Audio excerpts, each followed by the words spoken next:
Hey guys, welcome back to the channel. In today's video, I'm going to be providing a long-term market analysis update for Hedera Hashgraph.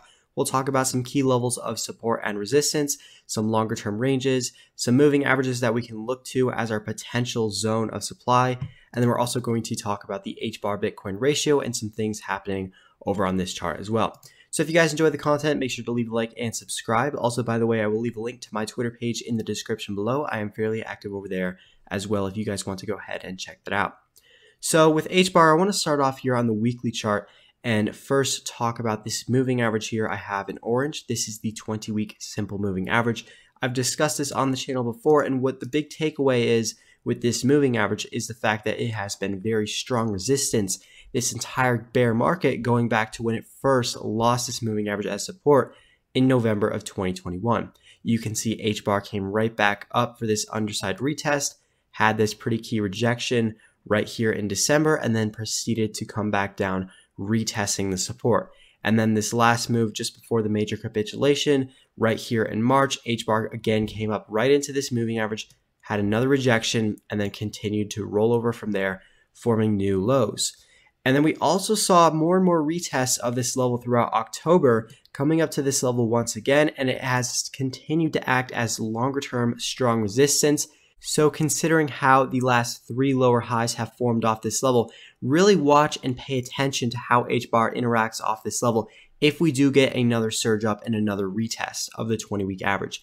Today, the 20-week average is coming in around 6 cents, but do keep in mind it has been averaging down ever since this inflection point back here in January. So if we do get that retest, watch to see what HBAR does if we have another rejection, another sign where we're starting to see sellers coming at that zone. Watch out for some breaks of support and some follow through, considering that the last three rejections were met with lower lows, met with breaking down structure, and ultimately continuing the bear trend. So if we do have a similar move to those last three attempts, do not expect anything different to play out this time.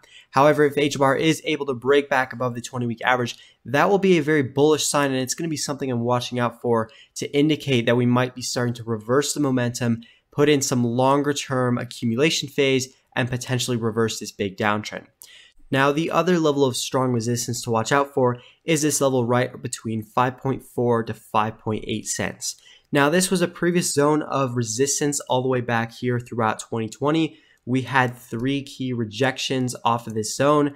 This is where HBAR found itself kind of pressed up against the range highs, was unable to break above this level for a very long period of time, and throughout this entire consolidation, that did hold as strong resistance. Eventually, when HBAR broke out above this in January of 2021, that's really what kicked off this massive leg, this massive run up to those new all-time highs. So that was a previous zone of support, again, right here on the first retest in July as well as October. But again, you can see we have broken back below that after that rejection off the 20-week average. We've come back down and we're starting to form lower lows. So at this point, the longer we consolidate under this zone, the more and more likely that we have a confirmed breakdown. And at that point, I would really start to target this next zone of support I have marked out in green, and that is the range from 2.8 to 2.9 cents. Now, this was also the zone of support that held all the way throughout 2020. Buyers in demand stepped in at this zone on countless attempts, and eventually that is where we started to turn around and go on this pretty remarkable run. So if we don't have any reclaim of this previous zone of support from 5.4 to 5.8 cents and we continue to consolidate here, that is the next level down from here that I will keep an eye on and start to target, considering there isn't much support between the range highs and then the range lows.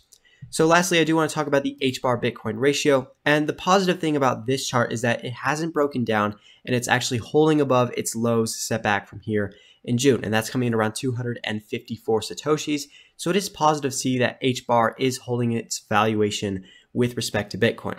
But we have been forming these lower highs over the last few months. So ideally, if you are bullish on HBAR, you do want to see this start to break and start to see some outperformance with respect to Bitcoin, because HBAR does tend to take on higher risks like all other altcoins, and you want to see that risk working in your favor.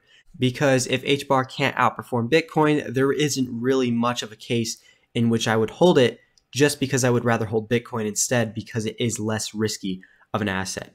So if we do start to break out above this trend line, look for some levels of resistance further up from here. The next level I will be watching out for is this zone right around 470 Satoshis. That was a previous level of support that we held from 2021 up until March of this year. So if we do get a breakout, look out for that level as a resistance. If not, just consider that we do have the support at the range lows right around 250 Satoshis. Again, those lows from back here in June, and then that retest that we had in November. So I hope you guys did enjoy the content and the analysis. By the way, make sure to check out my Twitter page. I'll leave a link to that in the description below. As always, hope you guys enjoyed, and I'll see you in the next one.